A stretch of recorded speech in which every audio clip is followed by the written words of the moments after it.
Audio Jungle.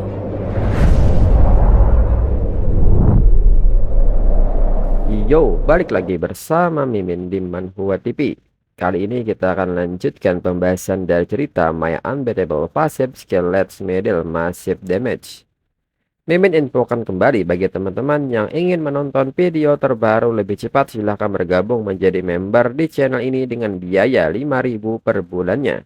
Jika tidak, teman-teman bisa bersabar lebih dulu selama 2-3 hari untuk menonton video tersebut. Tanpa berlama-lama, yuk kita masuk ke disclaimer dulu.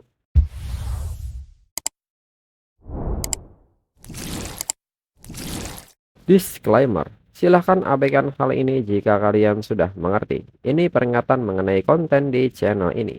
Video ini berisi alur cerita komik yang mempermudah bagi teman-teman untuk mengetahui isi ceritanya dan memahami alur ceritanya. Jika ada kesamaan tokoh, tempat, maupun isu yang sedang hangat, itu benar-benar tidak disengaja. Dan peringatan bagi teman-teman untuk tidak mencontoh atau meniru perkataan maupun perbuatan yang tidak baik yang ada di video ini. Karena cerita ini hanyalah fiktif belaka. Jika mengerti, yuk kita masuk ke ceritanya. Lalu di saat yang sama, seseorang datang dan bertanya apakah Kian mau pemimpin tim Everlasting Fake. Dan diketahui bahwa pria ini adalah Ni Yongseng, bos arena dari Gunung Kabut. Ni Yongseng pun menyebut bahwa dirinya sudah lama menunggu Kian Mo. Kian Mo pun membenarkan hal itu, dirinya adalah pemimpin tim dari Everlasting Fake. Kian Mo pun bertanya apa yang dapat dirinya lakukan untuk Ni Yongseng. Ni Yongseng pun kembali memperkenalkan siapa dirinya dan dirinya bertanggung jawab di sini. Jika Kian Mo adalah pemimpin tim dari Everlasting Fake, maka Kian Mo adalah orang yang memerintahkan mereka untuk menimbulkan masalah di arena. Kian Mo pun bertanya soal menimbulkan masalah ini dan apa maksud dari Ni Yongseng. Tim Everlasting Peak mendaftar di arena Kabut Gunung, ikut serta dalam turnamen secara terbuka dan jujur.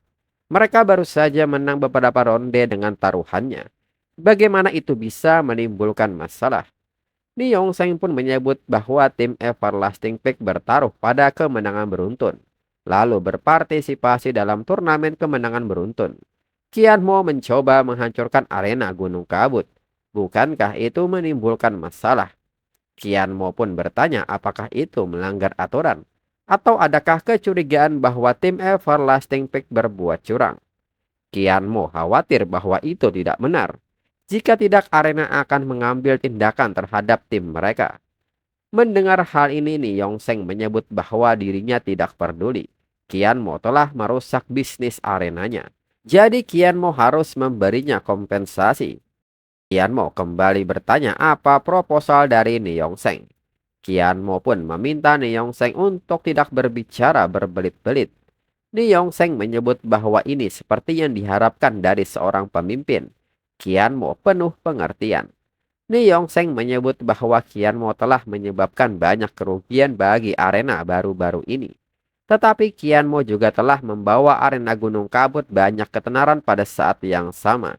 5 arena besar mereka tidak ingin melepaskan kesempatan ini. Jadi mereka harap Kian Mo dapat berkolaborasi dengan mereka untuk satu pertandingan. Kian Mo akan kalah dari tim aliansi 5 arena besar mereka. Dengan cara ini, 5 arena besar mereka tidak akan lagi menyelidiki tanggung jawab Kian Mo atas apa yang terjadi. Kian Mo bahkan dapat membawa serta apa yang telah Kian Mo menangkan sebelumnya. Ni Yongseng pun bertanya pendapat Kian Mo mengenai hal ini. Lalu Zhou Xiwei mengatakan kepada Kian Mo bahwa ini terdengar baik. Mereka bisa mendapatkan uang sambil tetap aman. Huang Tian juga menyebut bahwa mereka membiarkan tim Everlasting Fake lolos dengan mudah. Kian Mo menyebut bahwa syarat yang diajukan Ni Yongseng memang menggiurkan. Tapi ada satu syarat yang tidak bisa dirinya setujui. Ni Yongseng pun bertanya yang bagian mana. Kian Mo mengatakan sebelum tim Everlasting Peak terbentuk dirinya sudah membuat aturan untuk dirinya sendiri. Dan aturan itu adalah tim Everlasting Peak tidak akan pernah kalah. Mendengar hal ini, Ni Yongseng pun kaget dan menyebut Kian Mo sangat sombong. Menyebut kata tidak pernah kalah. Lebih baik Kian Mo pikirkan baik-baik. Mereka bisa selesaikan ini dengan damai daripada mengubahnya menjadi pertempuran darah. bahkan jika Qian Mo memenangkan pertandingan. Ni Yongseng bertanya apakah Qian Mo pikir Qian Mo bisa meninggalkan kota Skyfake dengan mudah. Qian Mo pun meminta Ni Yongseng untuk tidak berbicara lagi. Jika Ni Yongseng mau mereka kalah, tidak perlu lagi mereka lanjutkan pembicaraan ini. Ni Yongseng pun mengerti Qian Mo menolak mengambil jalan yang mudah, tetapi malah memilih jalan berduri. Tidak peduli siapa yang ada di belakang Qian Mo, dirinya sudah cukup memberi Qian Mo muka. Ini hanya akan berakhir dengan kematian. Qian Mo mempersilahkan Ni Yongseng untuk berbuat semaunya. Tapi Qian Mo harap mulai besok dirinya tidak diawasi seperti penjahat. Jika tidak, dirinya tidak akan menghajar mereka begitu saja seperti sebelumnya. Ni Yongseng menyebut Qian Mo sangat bagus dan sangat pemberani dan seketika pergi.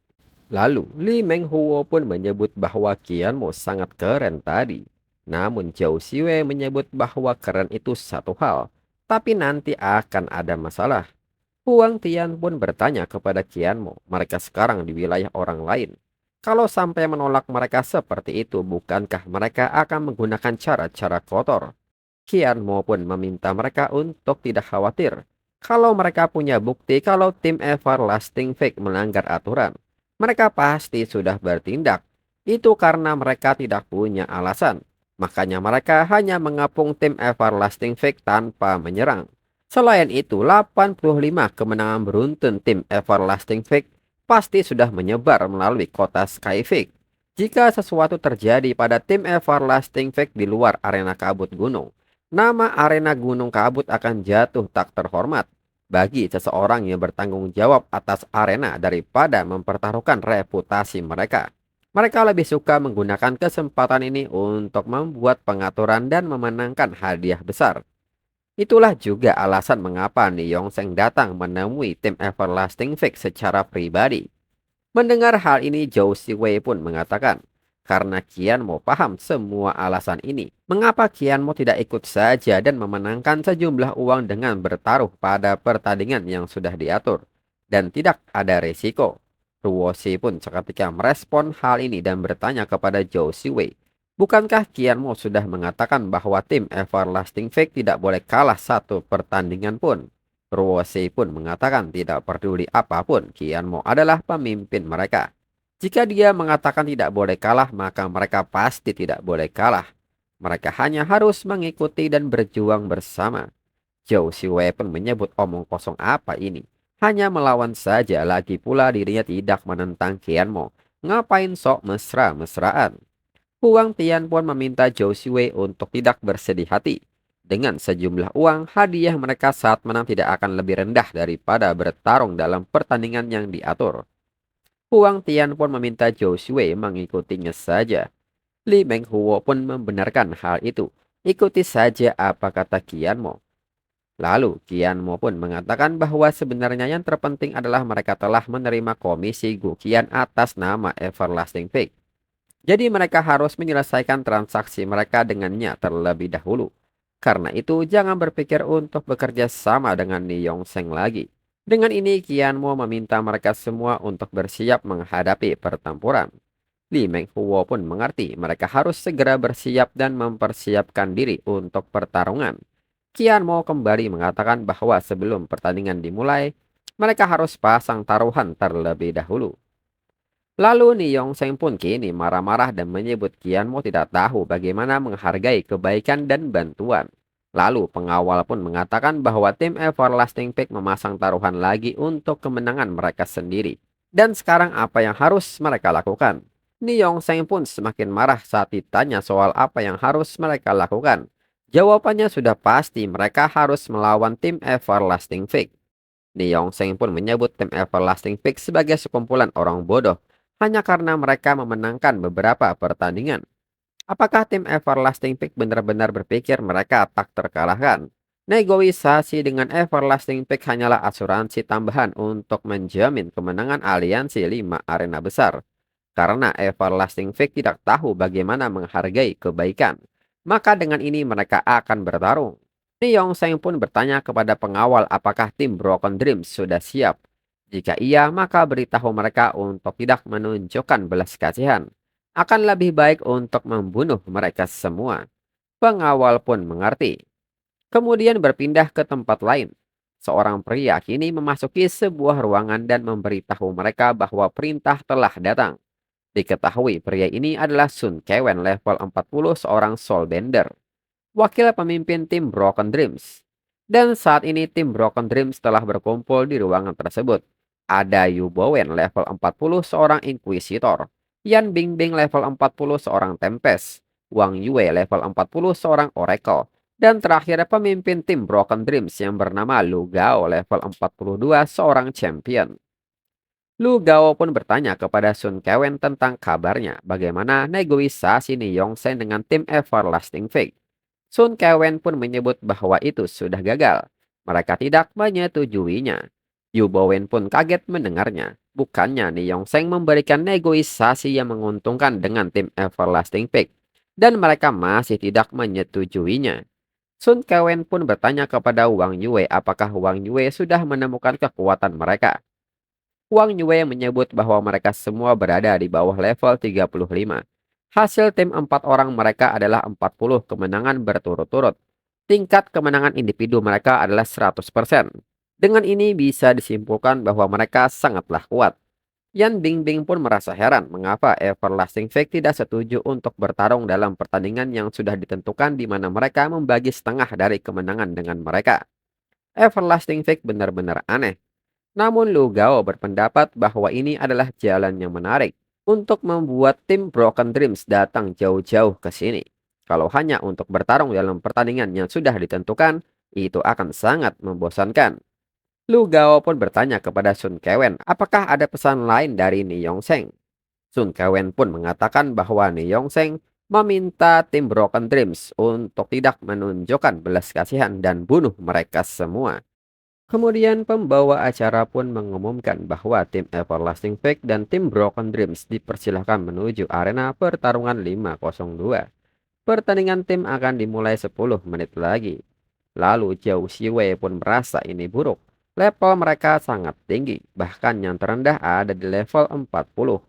Huang Tian pun menyebut bahwa tim Broken Dreams memang kuat, terutama pemimpinnya. Huang Tian pun bertanya kepada Qian Mo apakah ada strategi.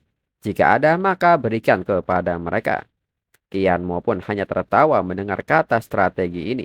Keberadaan dirinya di sini adalah strategi. Zhao Xiwei pun mengatakan bahwa dirinya tahu Qian Mo kuat, tetapi bisakah Qian Mo tidak terlalu sombong dan katakan saja sesuatu yang praktis kepada mereka. Qian Mo menyebut bahwa dirinya tidak sedang berpura-pura. Sebelum pertandingan ini, tim Broken Dreams mungkin sudah menonton rekaman pertarungan Everlasting Fate ratusan kali.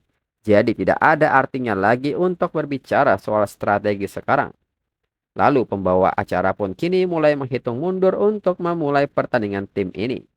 Lalu Qian Mo pun menyebut bahwa hanya ada satu rekaman pertarungan dirinya. Jadi jika ada strategi untuk pertandingan ini, itu adalah dirinya. Lalu orang-orang pun menyebut bahwa kartu truf arena ada di sini. Tim Broken Dreams disusun bersama para elit kebangkitan kedua dari arena hebat ini. Sebagian orang pun kini memberikan dukungannya kepada tim Everlasting Fate. Mereka sudah memasang taruhan yang sangat besar untuk mereka. Untuk itu mereka tidak boleh kalah. Hingga para penonton pun beradu argumen dan menyebut bahwa mereka yang mendukung tim Everlasting Fate adalah bodoh. Mereka tidak akan bisa menang melawan tim Broken Dreams. Lalu saat ini seseorang yang berada di samping Ni Yongsen mengatakan bahwa arena ini belum pernah semarak ini sebelumnya.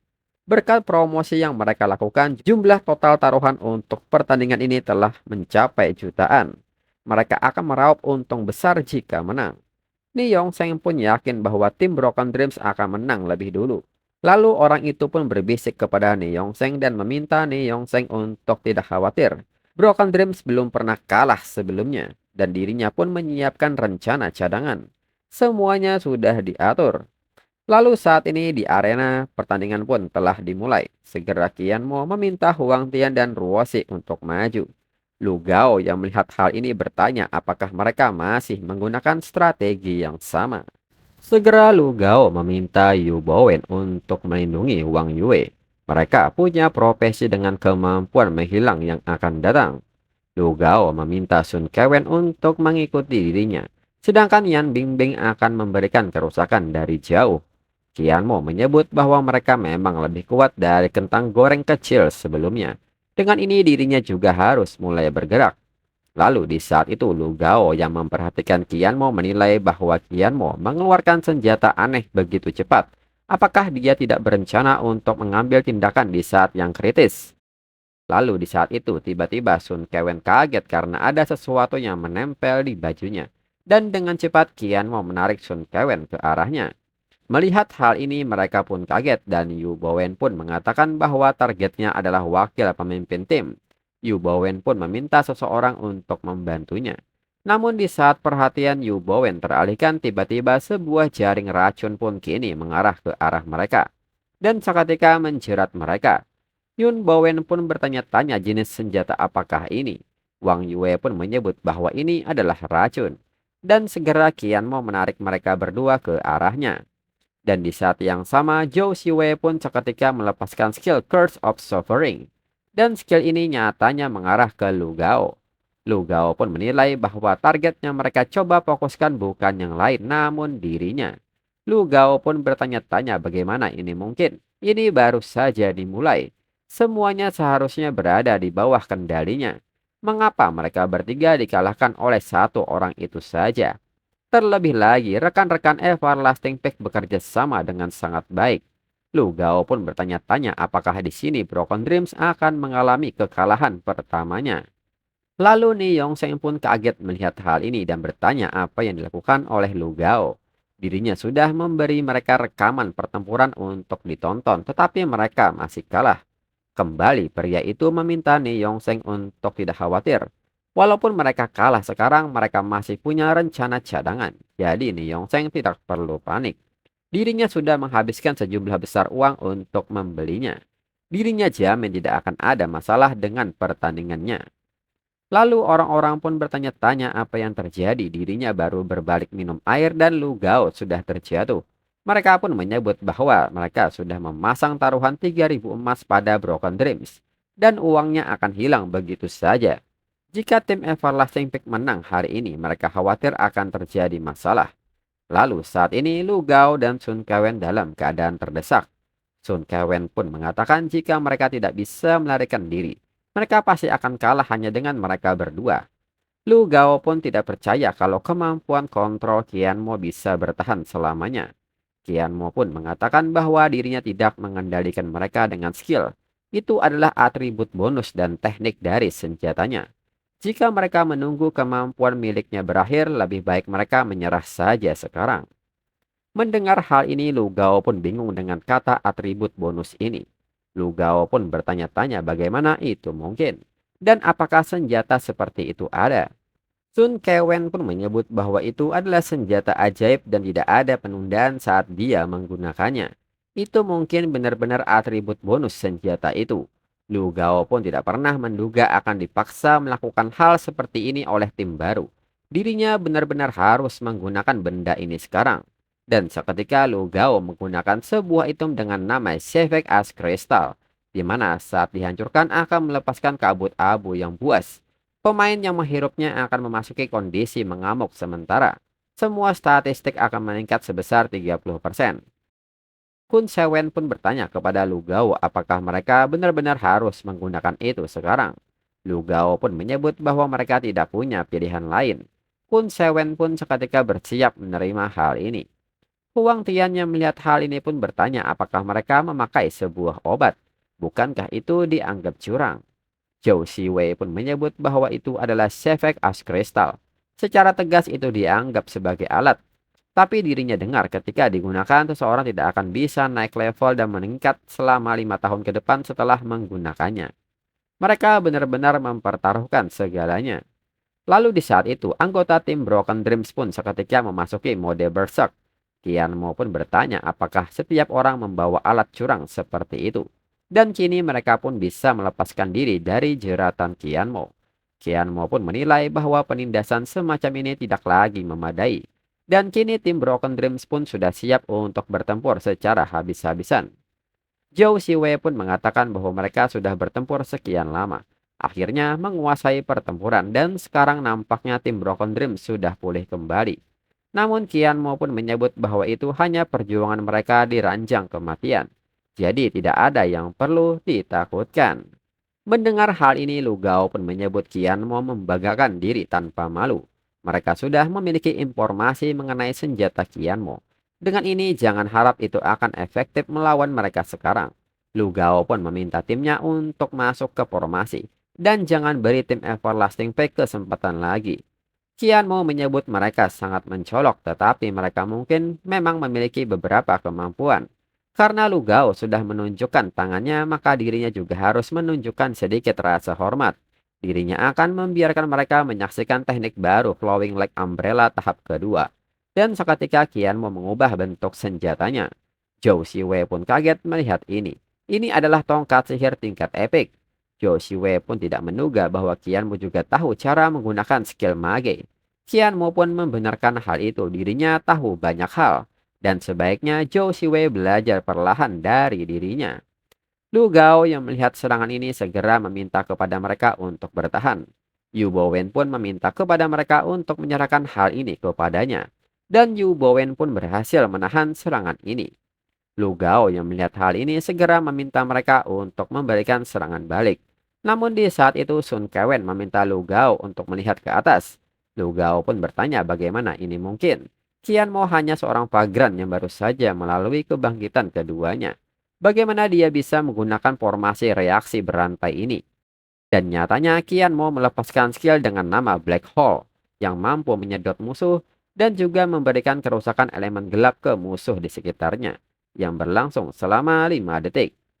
Membuat semua musuh menjadi kaku saat lubang hitam meledak. Qian Mo pun mengatakan bahwa bagian tersulit dari mantra reaksi berantai adalah pengendalian saat merapal mantra dan medianya, yang juga merupakan alat yang digunakan untuk merapal mantra. Senjata miliknya telah menghabiskan material yang tak terhitung jumlahnya agar dapat mencapai kondisi terbaiknya. Sekarang tampaknya semua sepadan. Melihat hal ini, Ni Yongsheng pun seketika sangat marah dan meminta Lu Gao untuk bangun. Jika tidak, uangnya akan hilang.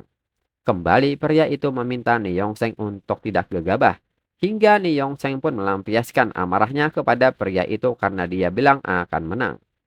Lalu Qian Mo pun menyerahkan sisanya kepada mereka untuk membereskan. Dengan senang hati mereka akan melakukan hal ini. Orang-orang pun seketika heboh karena kehilangan uang akibat kekalahan tim Broken Dreams. Hingga pada akhirnya tim Broken Dreams pun kini tidak bisa bangkit lagi. Orang-orang yang mendukung tim Everlasting Foot bersorak gembira karena mereka menjadi kaya sekarang. Qian Mo dengan senyumnya menyebut bahwa dengan ini pertempuran pertama tim Everlasting Peak mereka telah berakhir. Setelahnya kini mereka pun kabur dari kota Sky Peak dan terlihat para pengawal arena mulai melakukan pengajaran kepada tim Everlasting Peak. Di saat itu Huang Tian pun bertanya kepada Qian Mo haruskah mereka melakukan sesuatu kepada para pengejar itu. Qian Mo pun merasa bahwa itu tidak perlu, karena mereka akan segera meninggalkan batas kota Sky Peak. Selain itu, dukungan untuk tim Everlasting Peak juga ada di sini. Dan benar saja di depan mereka saat ini telah menunggu pasukan berkuda di batas kota Sky Peak.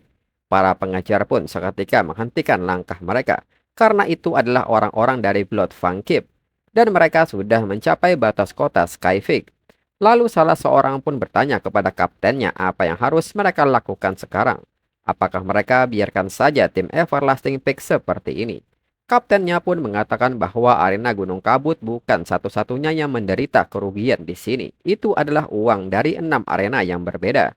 Kapten pun bertanya apakah mereka harus mempertaruhkan nyawa untuk 6 arena besar ini. Kapten pun mengajak anggotanya untuk mundur dan menunggu instruksi selanjutnya dari Ni Yongsheng. Selain itu, mereka tahu bahwa tim Everlasting Peak dikirim oleh Blood Fang Keep. Dengan ini, mereka bisa langsung mencari orang-orang Blood Fang Keep untuk menyelesaikan masalah ini. Kemudian, Qian Mo pun menyapa Cao Dao yang datang tepat waktu. Cao Dao pun menyebut Qian Mo terlalu baik. Setelah menerima pesan Qian Mo, dirinya sudah menunggu di sini. Segera, Cao Dao mengajak Qian Mo dan yang lainnya untuk kembali karena Gu Qian telah menunggu. Kemudian berpindah ke Blood Fang Keep. Gu Qian pun mengatakan bahwa dirinya meminta Everlasting Fake pergi mencari uang supaya tidak menimbulkan keributan besar. Namun 86 kemenangan berturut-turut ini bahkan sesuatu yang sangat sulit dicapai. Lalu Gu Qian juga menyebut mengapa Qian mau tidak membunuh Ni Yongsheng sekalian. Tim Everlasting Fake mereka terlalu murah hati. Gu Qian pun menyerahkan uang sebesar 30.000 emas untuk diterima. Dan Qianmo bisa mengambilnya kembali dan mengembalikannya kepada arena Gunung Kabut. Serta katakan saja bahwa tim Everlasting Fake tidak ada hubungan apa-apa dengan Blood Fang Keep. Mendengar hal ini, Qianmo pun menyebut bahwa Gu Qian pernah bilang kalau Gu Qian bisa atasi masalah apapun. Tapi sekarang Gu Qian malah menjadi pengecut begitu. Gu Qian pun mengatakan bahwa dirinya meminta mereka untuk bersikap rendah hati dan pergi mencari sejumlah uang agar tidak menginjak wajah 6 arena besar. Dan kini Qianmo telah meninggalkan jejak besar pada wajah 6 arena besar. Dan Qianmo bahkan memberitahu 6 arena besar bahwa jejak yang Qianmo berikan berasal dari Blood Fang Keep. Lalu di saat yang sama seseorang datang dan memberitahu Gu Qian bahwa ada masalah besar. Gu Qian pun kesal karena diganggu dan memintanya untuk berbicara dengan cepat. Orang itu pun mengatakan bahwa menurut laporan dari garis depan, orang-orang dari Gunung Kabut, Farvel Sky, dan arena lainnya telah muncul di ngarai Gunung Awan Guntur. Mereka bilang mereka di sini untuk mendapatkan penjelasan dari Gu Qian. Mereka di sini karena tim Everlasting Fake. Gu Qian pun sangat kaget mendengar kabar ini. Qian maupun tersenyum mendengar hal ini. Mereka datang begitu cepat. Dan untuk episode selanjutnya tunggu 2 minggu lagi untuk 2 chapter. Sekian dan terima kasih.